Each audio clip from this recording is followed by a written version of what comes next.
Hello everyone! Welcome sa aking page. Tuturuan ko kayo ngayon kung paano bumili ng digital products sa Gumroad. Copy niyo yung link na nasa bio ko or kaya itong nasa comment section na ilalagay ko.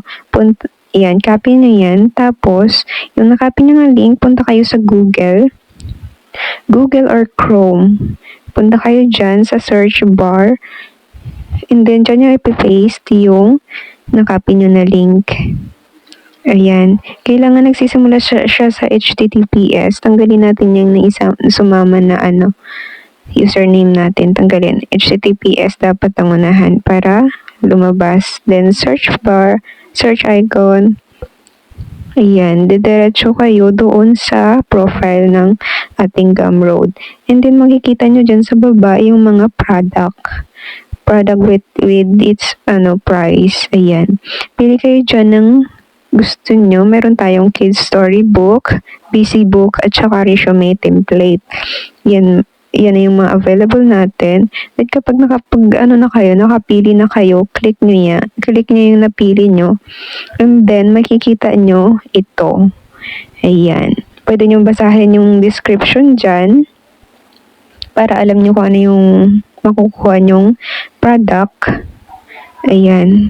Merong description dyan. Tapos, kung gusto nyong bilhin, i-add to cart nyo. And then, yan yung lalabas. Ayun. Yung naselect nyong storybook for kids. Then, ayan, yung nasa taas. Tapos, meron dyan nakalagay add a tip. Pwede kayo magbigay ng tip or pwede din namang hindi na. Then, scroll kayo sa baba. Makikita nyo dyan yung contact information and put nyo dyan yung email address nyo at saka full name. Ayan, kasi papasok yan sa email nyo yung mabibili nyong product. Which is, pwede nyo na ma-access anytime. Pag na-avail nyo na, pwede nyo na ma-access anytime kasi papasok din sa email nyo. Ayan. Once na nakapag-pay na tayo, ayan, may bibigay na sa inyo na link ng Drive kung saan makukuha niyo yung product.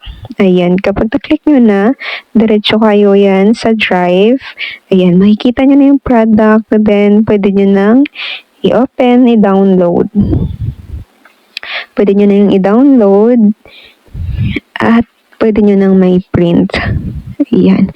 Kung yung mga kids nyo ay babad lagi sa cellphone, pwede nyo ilagay ito sa phone nila or sa tablet para meron silang basahin. And, aside sa babasahin, may mga moral lesson din itong ating storybook. Ayan. Ito sa item na ito, dalawa ang makukuha nyong product. Ayan. Ready to download na and pwede na rin i-resell. Kasi sa inyo na yan.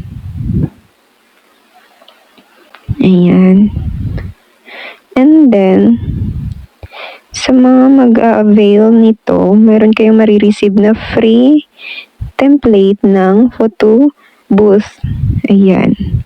Photo booth strips template sa Canva. Pwede nyo yung i-edit. Pwede kayong maglagay ng pictures nyo dyan. Ayan. Message nyo lang ako. Once na nakapag-avail na kayo ng product, message nyo lang ako para ma-receive nyo tong free template. Ayan. Ganyan lang yan siya, guys.